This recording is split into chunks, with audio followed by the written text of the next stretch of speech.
Good afternoon students, Bhajanpal Bhati online classes में आपका स्वागत है।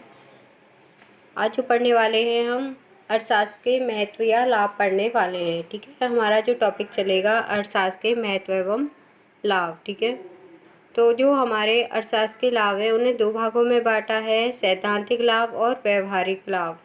सबसे पहले हम सैद्धांतिक लाभों के बारे में पढ़ लेते हैं। सैद्धांतिक लाभ है हमारे ज्ञान में वृद्धि। अर्थशास्त्र के अध्ययन से मनुष्य के ज्ञान में वृद्धि होती है।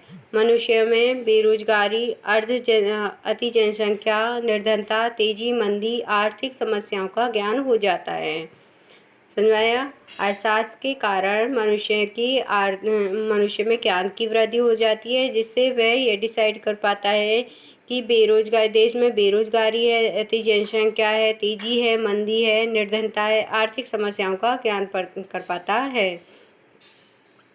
तर्क शक्ति में वृद्धि। अर्थशास्त्र के ज्ञान के द्वारा तर्क शक्ति बढ़ गई है मनुष्य की। मनुष्य पहले की अपेक्षा कहीं अधिक संतुलित मत व्यक्त करता है।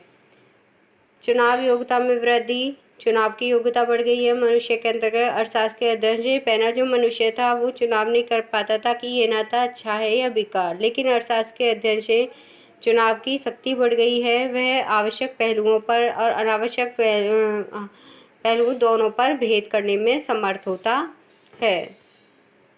फोर्थ आपका विस्तृत दृष्टिकोण। अर्थशास्त्र के अध्ययन से मनुष्य का दृष्टिकोण विस्तृत तथा वैधानिक हो जाता है। जो हमारा अर्थशास्त्र है उसमें सारे पहलुओं का ज्ञान किया गया है, वास्तविक मानव का भी, आदर्श मानव का भी, धन का भी। तो इसका जो क्षेत्र है वो दृष्टिकोण भी हो गया और विस्तृत भी हो गया, वैज्ञानिक भी हो गया। ठीक है, अब पढ़ने वाले हम अर्थशास्त्र के अध्ययन के व्यवहारिक लाभ। अभी तक हमने सैद्धांतिक लाभ पढ़े थे, हम व्यवहारिक लाभ। व्यवहारिक लाभ जो हमारे व्यवहार में आने वाली प्रयोग के कारण जो हमें लाभ प्राप्त होता है। सबसे पहले है गृह स्वामी तथा उपभोक्ताओं को लाभ। जो उपभोक्ता ग्राहक होते हैं उसको क्या क्या लाभ हुआ है अर्थशास्त्र के कारण। सबसे पहले उसने समसीमांत नियमों का पालन करके उपभोक्ता अधिकतम संतुष्टि प्राप्त करना सीख लिया है। अर्थशास्त्र से जो हमारा मनुष्य है उसने समसीमांत उपयोगिता का पालन करके अधिकतम संतुष्टि प्राप्त करना सीख लिया है। समसीमांत उपयोगिता जब तक उसे संतुष्टि प्राप्त न हो जाती। सेकंड है आपका गृह स्वामी पारिवारिक बजट बनाना और उनके अनुसार खर्च करना तथा इससे अति व्यय नहीं होता है। जो हमारे अर्थशास्त्र के अध्ययन से गृह स्वामियों ने पारिवारिक बजट बनाना सीख लिया है और उसे खर्च करना, जो हमारा धन है उसे व्यय करना। ठीक है, थर्ड है मनुष्य परिवार नियोजन के महत्व को जान जाता है। अर्थशास्त्र के महत्व के कारण, अर्थशास्त्र के ज्ञान के कारण मनुष्य परिवार नियोजन के महत्व को समझ गया है। सेकंड है आपका उत्पादक तथा व्यापारियों को लाभ। अर्थशास्त्र से उत्पादकों एवं व्यापारियों को क्या लाभ हुआ है। उत्पादकों के उत्पादन के नियमों, श्रम विभाजन के लाभों, आंतरिक एवं बाह्य वस्तुओं, व्यापारिक चक्रों आदि की जानकारी उत्पादक ने प्राप्त कर ली है कि व्यापारिक चक्र, व्यापार किस प्रकार करना है, आंतरिक एवं बाह्य वस्तुएं कैसे प्राप्त करनी है, श्रम विभाजन से लाभ। सेकंड आपका उत्पादक तथा व्यापारियों को बाजार की गतिविधियों तथा बाजार में पाई जाने वाली प्रतियोगिता, बाजार में जो प्रतियोगिता रहती है एक दूसरे के लिए काटने के लिए लोग अड़े रहते हैं, वस्तुओं की मांग व पूर्ति, होने वाले परिवर्तन, विज्ञापन, बैंक एवं बीमा कंपनियों की कार्यप्रणाली आदि की जानकारी मानव ने अर्थशास्त्र के अध्ययन के द्वारा प्राप्त कर ली है। उत्पादकों को भूमि, श्रम, पूंजी तथा संगठन के पारस्परिक नियंत्रण करने में सहायता मिलती है। जो हमारा उत्पादक है इन सब का बंटवारा करने में उत्पादकों को भूमि, श्रम, पूंजी तथा संगठन के पारिश्रमिक का निर्माण, मतलब इनके बदले में जो उन्हें धन देना होता है, पारिश्रमिक जिसे सैलरी बोलते हैं, उसका निर्धारण करने में उन्हें सहायता मिलती है। कृषकों को लाभ। अर्थशास्त्र के अध्ययन से कृषकों को बहुत ज़्यादा लाभ हुआ है, लेकिन जो हमारा पहला किसान था वो जानता ही नहीं था कि उसका शोषण हो रहा है, लेकिन अर्थशास्त्र के अध्ययन से उसे जानकारी प्राप्त हो गई है कि कृषि को किस प्रकार उत्पादन करना है, उसके उत्पादन में कृषि उत्पादों में वृद्धि करने के लिए और कौन से उत्पादकों का अधिक प्रयोग किया जाए, खेती में कौन सी विधि अपनाई जाए ताकि ज़्यादा से ज़्यादा उत्पादन हो। ठीक है, समझ में आया? दोबारा बता रही हूँ। कृषकों ने ये इस बात की जानकारी कर ली थी अर्थशास्त्र के अध्ययन से कि उत्पादन में किस प्रकार वृद्धि करनी है, कौन सी फसलों को उगाना है, खेती के लिए कौन सी विधि अच्छी है।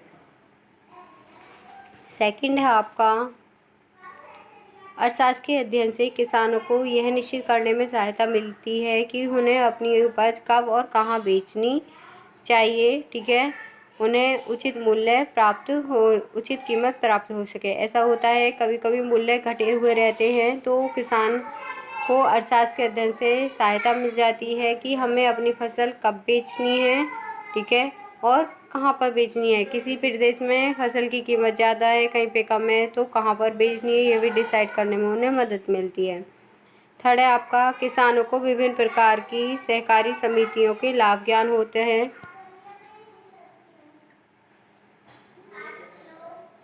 फोर्थ है आपका, किसानों को विभिन्न कृषि समस्याओं तथा उनके समाधान के उपायों की जानकारी मिलती है। जो हमारे किसान हैं उन्हें कृषि समस्याओं का मिल जाता है, ठीक है, और समाधान के उपायों की जानकारी भी मिल जाती है। समस्या क्या है और समाधान क्या है, ठीक है, ये जानकारी भी अर्थशास्त्र के अध्ययन से प्राप्त हो जाती है।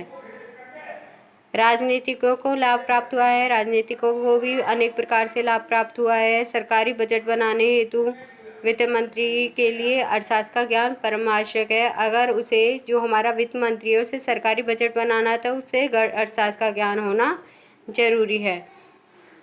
जैसे हमारे मनमोहन सिंह हैं, मनमोहन सिंह हमारे अर्थशास्त्र के महान अर्थशास्त्री हैं। एक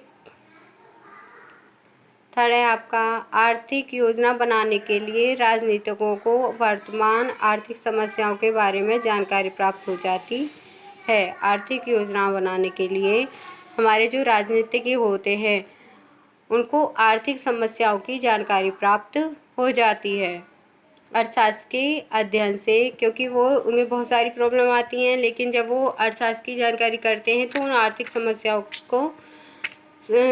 समस्याओं का समाधान भी ढूंढ लेते हैं। चुनाव संबंधी प्रभावशाली घोषणा तैयार करने के लिए राजनीतिकों को आर्थिक समस्याओं की जानकारी हो जाती है। पढ़ा दी। फिफ्थ है आपका, श्रमिकों को लाभ। श्रमिकों को लाभ कैसे मिलता है अर्थशास्त्र के अध्ययन से, क्योंकि जो हमारे श्रमिक हैं, पहले श्रमिक जो हमारे साहूकार महाजन लोग थे उनके यहीं पे काम करते रहते थे, उन्हें कोई जानकारी नहीं, केवल अपने खाने के लिए नाज प्राप्त हो जाता था उन्हें, और बाकी उन्हें पैसे से कोई मतलब नहीं था, किसी से उनका शोषण किया जाता था। लेकिन अर्थशास्त्र के अध्ययन के बाद में जो हमारे श्रम संघ हैं उनकी मजदूरी में वृद्धि हुई है, काम की दिशाओं में सुधार हुआ है, ठीक है, अतः वह संगठित होने लगा है। समाज सुधारकों को लाभ हुआ है, जो हमारे समाज सुधारक हैं उनको अर्थशास्त्र के अध्ययन से लाभ हुआ है। अर्थशास्त्र का अध्ययन करके समाज सुधारक विभिन्न आर्थिक एवं सामाजिक समस्याओं को सुलझा सकते हैं। जनसंख्या वृद्धि, निर्धनता, बेकारी आदि समस्याओं के समाधान में के लिए अर्थशास्त्र का ज्ञान जरूरी है। ठीक है, ओके, थैंक्स बच्चों, आज की वीडियो में इतना ही रहने।